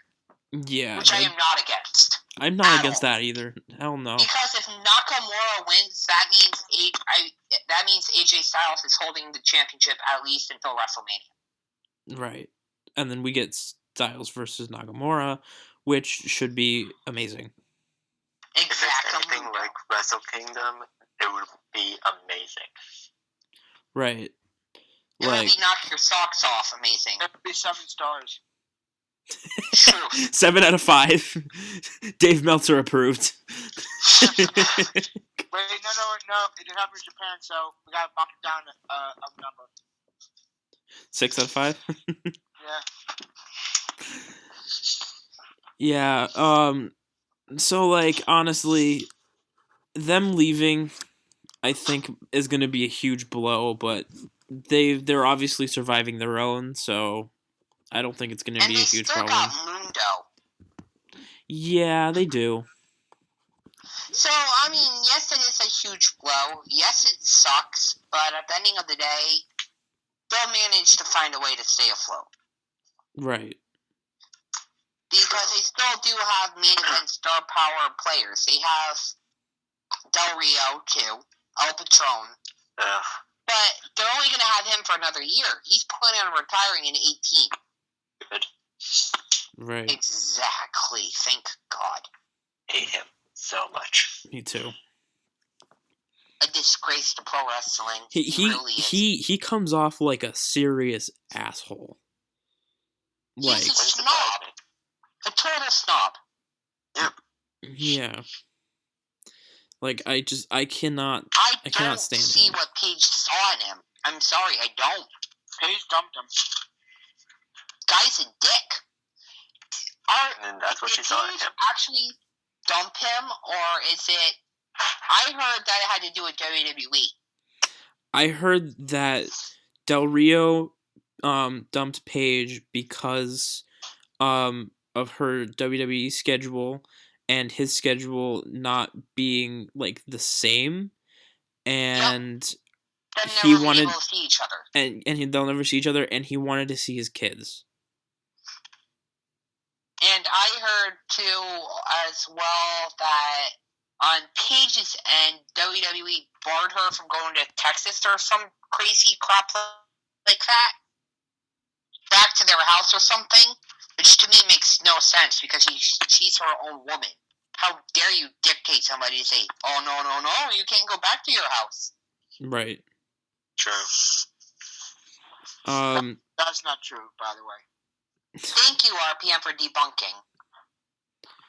So, off Sorry, on chicken, and it wouldn't go down my throat because it was. I guess I don't know what happened, so I couldn't say nothing. all right. So, on to the next topic we have for today. We have one more topic after this. Which is like I want to talk about Umaga a little bit. Oh my god. May Alright. that man rest in peace. May he rest in peace. Where's He the Undertaker? he tragically died 8 years ago. I think it was drug overdose, am I correct? Drug overdose, correct. It was that, but it happened like right after a match with Jeff Hardy. So, like, some people made up a little joke that, oh, Jeff killed Umaga, but it was just tragic. Yeah, It was tragic. And I mean, Umaga had such. Granted, he died. Granted, he never had the world title, which I firmly believe he should have. he never reached his peak in my eyes. But he did leave a long-lasting impression on WWE That's because he in the died Usos. to reach his peak. Oh my gosh, yes. I mean, like he's had He trained the Usos, so I thank him for that. right, like we And have the they day used one to ish. wear, like, his face paint, so... I mean, like, honestly, like, from the moment I saw Umaga, I think Umaga was in the first match I've ever saw. No, he wasn't. He was in the first show I ever saw, though. Like, I remember seeing this guy come out with, like, I forget who his manager was at the time. No, Alejandro What? Estrada. Yeah. Oh, And... no, good enough, but I did my best. And then, yeah, I remember, like, seeing him come out, and I was like, whoa, who is this dude? He is a character. But That's the for thing, sure. though, was if Umaga didn't die, when I saw him live, he was basically at that point, he was feuding with Triple H for the WWE Championship. Right. He was there at the peak. So close to the cusp of it, but he died. Right. And that's the And saddest thing of all. according to Randy Orton, I heard he was a very positive person to be around backstage. I heard he was very hysterical. He was funny, had a great outlook on the business. I never knew he had a drug problem until overdose. Originally, for the longest time, I thought he died of cardiac arrest. I never realized drugs had a play in this. I didn't even realize he died until, like, a few years ago. I thought he just retired. I think WWE was very subtle about it. I don't even think they announced his death. Yeah, that was the problem. Like, I didn't even know he died until, like, a few years It was ago. very hush-hush compared to Guerrero or Benoit. No, because this happened all around the time Benoit died. Remember that, too. No, this happened in, like, 2009, I think, 2010, right? Right. So, that was a few years Benoit after died that. in 2006, 2008, I think. 2007. 2007, okay. I was in the middle. I don't know. But, like, still, it seemed like even in his death, like, he's still, like, I think he should be in the Hall of Fame. Like, that's my personal opinion. And he's probably never going to get recognized for that because of because of his overdose. No, that's not true. Umaga is another Benoit scenario. I want you to Ooh, that's hard to say. because that's really hard to compare. Yeah. What do you mean? Well, I mean that yes, he died of drug overdose, but he belongs in the Hall of Fame, and WWE could be hush about it. They don't have to mention why he died, ever. All they have to do is talk about his career. Right. Yeah, they could do the same thing with China. They could do the same thing with Benoit. They could, yeah, they could. That's where I would disagree with you on Benoit. He has too many controversies. Honestly, though, like, You can just talk about his career. Don't talk about all the outside stuff. You know, like on the out, like before all this, everyone says he was a great guy that like you can talk to and like he'd listen and like he loved the business. Like talk about that. Don't be like, oh, he has a controversy where he killed his wife and his kid. Like that's not confirmed. like don't talk about that. Talk about the positive stuff, you know? But like anyway, like I feel like Umaga personally should be in the Hall of Fame for at least what he's done in the ring, like drugs and stuff aside. That's my personal opinion anyway. So now I know the last topic that we're getting into today. RPM, you suggested this one. Yes, I did. I hit around for this one. Yeah, I'll let you explain it to the people. So this is what's gonna happen. This is what I was coming with. So back then, 2001, where Vince bought WCW, the majority of the good WCW wrestlers were under contract with Ted Turner for their contract. So you get all the top superstars of what WCW had. So when he had the real Alliance WWF feud, it wasn't what it should have had. Now this is how I would have done it.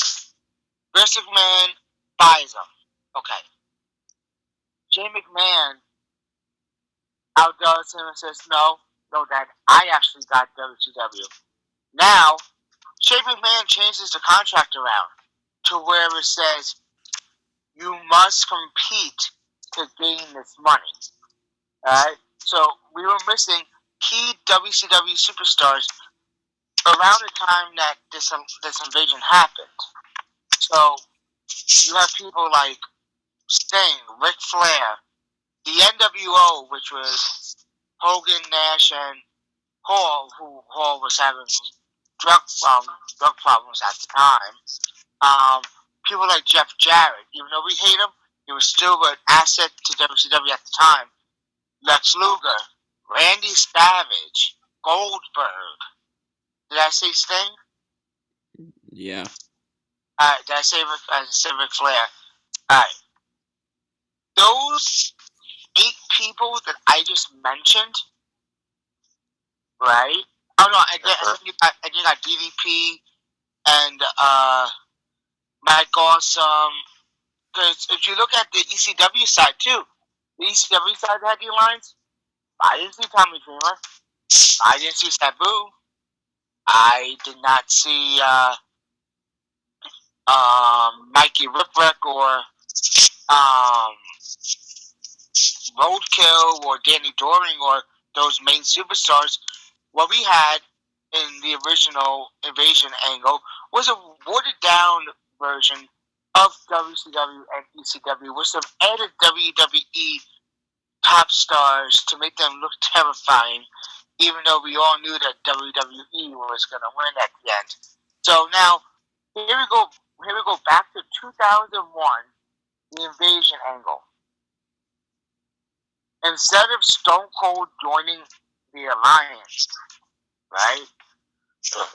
Mm-hmm. We have all the WCW stars that stayed home and didn't care about their thing, did not care about competing. Now they're forced to come and compete due to the Shane McMahon addition added to his contracts where they got to compete to get the money. So now we have the dream matches that we wanted, and it will go into Survivor Series where we would have winner has control of WWE, the alliance of WWE. So this is how I would have the match go. So the main event, it would be Team WWF, which would be Undertaker which would be, and we're gonna go with WWF is healthy. They have the stars of a Triple H who was injured at the time that couldn't compete with the Alliance, which is why again Triple H went over with Sting at WrestleMania 31 because he wasn't around at the time of the storyline. So anyway, you would have this would be Team WWF: The Undertaker, The Rock, Stone Cold Steve Austin, Triple H, and Chris Jericho. We all agree that those 5 were the top superstars for WWF at the time. Yeah. Right. We all agree in that part, right? Yeah, they were. So, and then you would have Team WCW. I'm not going to say ECW because WCW had better stars in WCW than ECW had. So, Team WCW, the NWO, Ric Flair, and Sting. Or you take out, or you do this: Hogan, Sting, Luger, Savage, and Flair. Those 5. I could see that. I could definitely see that. Because you don't need the ECW people. Those ECW people can do other matches. So my other matches that I had idea, because I wrote all this down, I can't find it right now, so I'm trying to remember how it goes.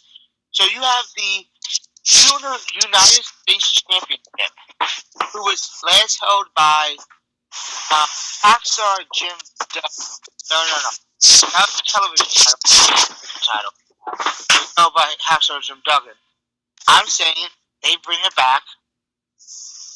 The television title is just as relevant as the European title was. And who was the European champion at the time? I believe it was. I don't remember who it was at the time. I think it was someone. I think at the time. I can't really remember. I would have to go back to my notes. But yeah, let's just say have all the TV versus the European title. First, the unification match that happens. You have the United States champion versus the Intercontinental champion. That merges. The women's title, which at the time I would have Trish Stratus taking on Alundra Blaze. Because at the time, Trish Stratus, I would do Lita instead. Because Lita could actually wrestle. Trish Stratus just, did a couple of fast moves, but Lita was actually a wrestler. So, then you have the next time match. But then, the Hardy Boys take on a reborn for the outfit. So my question 11:20, guys, relax. Not even close. What happened? What happened, John? Oh, nothing. I was talking to my parents, RPM. Keep going. So we have all those key matches for our unification. Then we have Hey, Josh, can you mute your mic real quick? Because you're making a lot of background noise. Oh, okay. All right, go ahead. Josh, you still there? I asked him to mute his mic because he had a lot of background noise going on. But continue your thoughts. So and then you have the WWF title you have the WWF champion versus the WCW champion. So at the time, the WCW champion was Booker T. Right. We all know that part. Yeah. Right. So at the time, I would have done was you have Booker T taking on the likes of Chris Benoit or an Eddie Guerrero at the time if they were Kurt Angle versus Booker T for the unification title match. So my question to you guys is, how would you have booked the 2001 Invasion Angle had what I just said had what I just said what Shane did in the contract if we had everyone? And I wanted to start off actually with Josh and work my way down from Josh to Ethan. Ethan. Can I go first? Can I go first, actually? Go ahead. So, I think that, I haven't really seen a lot during this time, so I can't really, like, connect anything. But, I think that, the angle, like you were saying, it could have been better. It could have been booked, like, a lot better than it did. Just because of the fact that, shoot. What is it? Like you said, ECW didn't really need to be involved in that. No. Like, what was the point? Do you know what the point? Do you know what the point of it was of ECW being involved?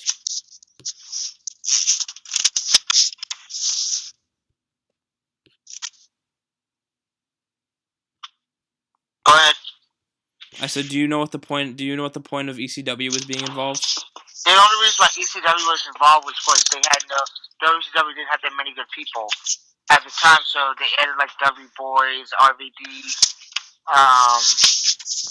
They added Christian to the alliance because they didn't have anybody. They added Test because they had nobody. They added Lance Storm because they had nobody. It was basically mid-carders joining the other mid-carders. Oh, I see the okay. I see. So it's almost like as filler people. That's really stupid. Then, that's really stupid. They should have done just regular WCW guys. And you didn't even have, in my personal opinion, the actual polar ECW guys either. You didn't have Tommy Dreamer or Sabu or Sandman. None of the actual guys at the time were there. Well, wait. I'm actually looking on Wikipedia, which I know is not a reliable source, but it says that Rob Van Dam debuted in the Alliance, but then debuted on July 9th, 2001 with Tommy Dreamer. Huh. Tommy Dreamer, though, never competed, and he left to wrestle for the newer version of ECW, which was XPW, Extreme Pro Wrestling. Okay. That's what I figured, yeah. But realistically, the reason why, truthfully, at the ending of the day, this was all a mess, RPM touched on it earlier, had to do with these guaranteed contracts. Right. That Kevin Nash, Goldberg, and all these guys had to sit at home on their lazy butts and watch, but still get paid for 3-4 years. Hell, I think they should have signed Goldberg a lot sooner than they did. Especially for this angle. Goldberg should have joined the E after he got screwed and punched in the limousine window. Right. Like Brett did the same thing when he got screwed. He jumped ship. Well, he's already in WCW at the time. No, I'm just making a point. Because What were you saying, Josh? Goldberg got screwed. WCW could have done so good and been such a good company had it not been for Kevin Nash, Vince Russo, and all these wrestlers getting creative control. That's when the ship sunk. Yeah. Yeah, I agree with you there. Ooh, I have creative control. Ooh, I'm going to screw over probably the biggest name on our roster because I want the limelight for myself, and then I want to give it to Hulk Hogan just to stick it to the man. Let's not get into the FPOD RPM. Please don't. Okay. The finger poke of doom. I know what it is. And how fucking dumb that was. Or that Vince Russo is actually a world champion. Yeah. I was about to say that. I love Josh getting mad. It was so dumb. Josh. No logic to it at all. At least when Mr. McMahon was world champion, there was reasoning behind it. Hey, Robert. Josh, Which one? Pickles. Yeah. Josh is sounding more salty than I was when John Cena won his 16th world title. Very true. Because I wanted. How cool would it have been had WCW actually succeeded? Yeah, we would. Think about that and what would have happened to WWE. We would have a very different wrestling world. Hell yeah, you would have. AJ Styles probably would have been the John Cena of this generation. Oh hell yeah, and I think that we would still have some stars, some like Who should be alive? Because Benoit will probably be alive. like we'd probably still have Eddie. We'd probably still have Chris. We'd probably still have Umaga. We'd, We wouldn't have Owen though, sadly. obviously yes. Owen, yeah. That was just That tragic. was so tragic of I itself. still blame Russo, so. But so many things could have happened had, WCW actually took over. You wouldn't have had the Hogan problems that Hogan had. I still feel Hogan would have still been some part of the company had he had his way. Right. True. I mean, Hogan was like. We're talking about the WCW back then, right? Or Yeah. okay. I was gonna make a different point, but never mind. It was irrelevant. But Well, the thing that we were going with, I think, was what would happen if Shane actually had TV time and actually was able to run WCW the way he wanted to. that would have been so freaking cool. Even if it was still under the WWF moniker. But WWF could have ran two companies. Right. And that would have happened, RPM, could have been NXT. That would have been But really cool. the mid-carders and wrestlers that, people really don't care about over on WCW, let them go at it and see what happens. Right. Yeah. Like I said, I think our generational wrestling type of stuff would be very different, say, if WCW won the Monday Night War. And Because I think WCW guys, truthfully, was on to something that WWF at the time was not on to. right. WCW was gradually steering away from big men dominating the picture. Right. Right. Because Chris Jericho was slowly but surely starting to become a main eventer. He was feuding with Goldberg.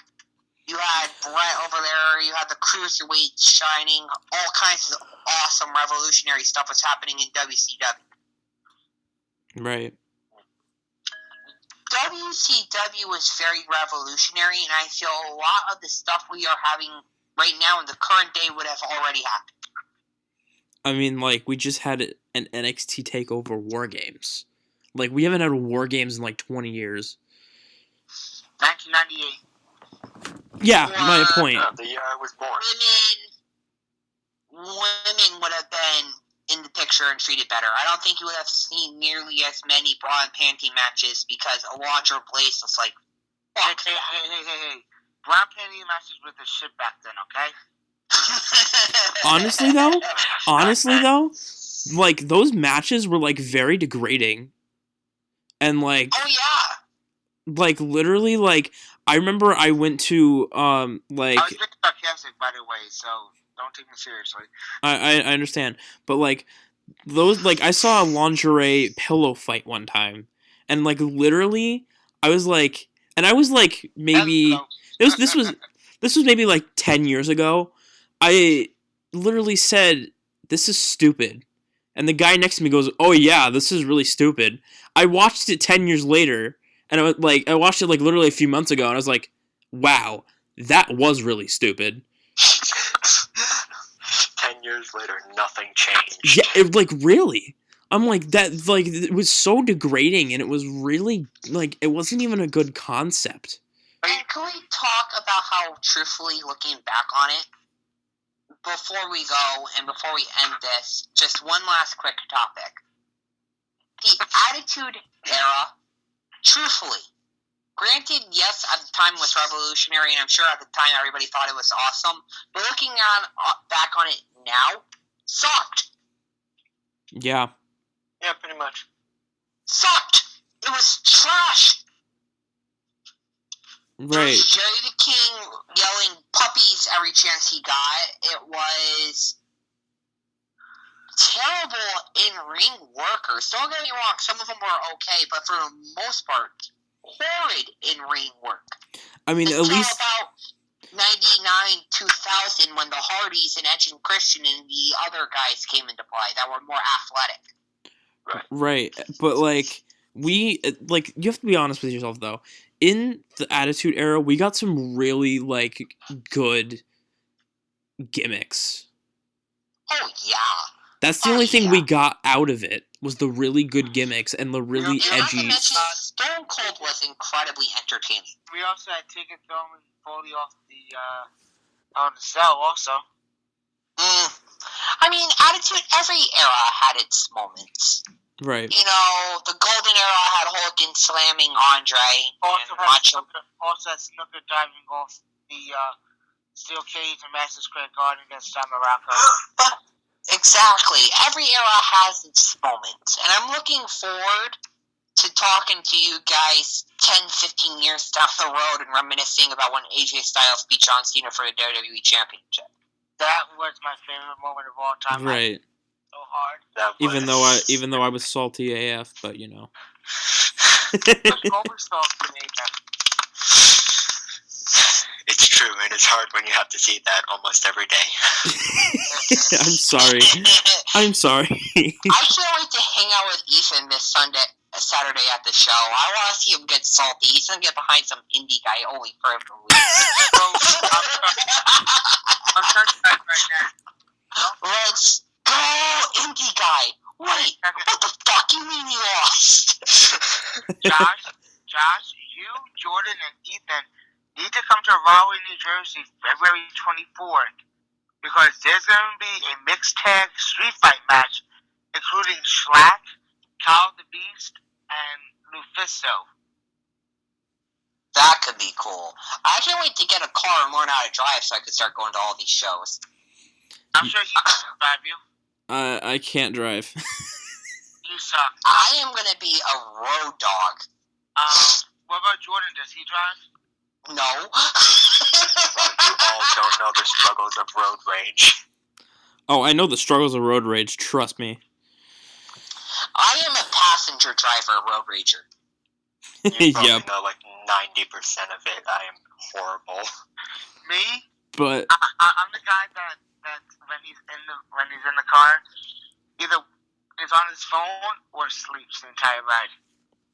yeah. That's me too. Unless I usually listen to my music. See, I came back from college today, and literally I just slept for 2 hours, and it was That's great. you. Yeah, but You you have know, excuse. You were guys, packing. I really hope that either A, Ethan chops us randomly talking about this out, and or B, I don't know what the hell's gonna happen. Oh no, we're gonna keep this in. Oh Wonderful. my god. And then Delightful. some guy cut me off in the other lane of traffic today, and I flipped him off. Wrestling people are going to be like, why did these guys go from talking to wrestling to talking about road rage? I don't know. Don't we have But- wrestling rage at times? Anyway, like, I want to... no promises on this, anybody that's listening to this. I want to get an interview with Adam Rose. I certainly hope so. I can possibly try to see if I can get someone to get him for you, because I actually know, I follow Grimm's Toy Show, and Grimm is good friends with him, so maybe... Either that and or a couple of the guys actually at the show, just to see how chill they are. I don't know. No. Worst comes to worst, our answer is no. My number one that I want to get an interview from, you've probably already heard me say this. Number one, I want to get an interview from Matt Hardy. Oh, of Number course, one. Matt Hardy would be amazing. I Oh my God. I don't want to like do it because I don't want to seem like a freaking creep, but like I can like message him on like Facebook or something. Like I'm not friends with him on Facebook, but I could like shoot him a message if I wanted to.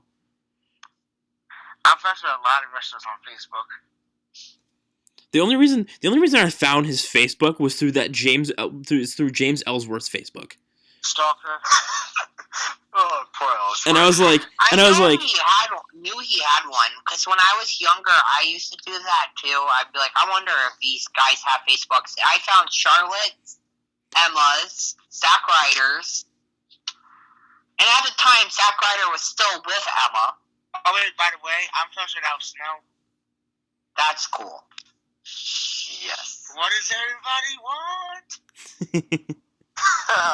all right, before this conversation goes any farther, Mature rating on this. I'm gonna end this here. Thank you guys so much for listening. Make sure to like this podcast, subscribe to the channel, follow and join For the Love of Wrestling on Facebook. We have our own group. Also follow For the Love of Wrestling on Instagram at forthelove.wrestling. We will be back next week with episode number 3.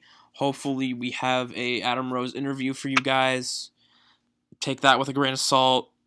And we'll catch you next week. Bye, everyone.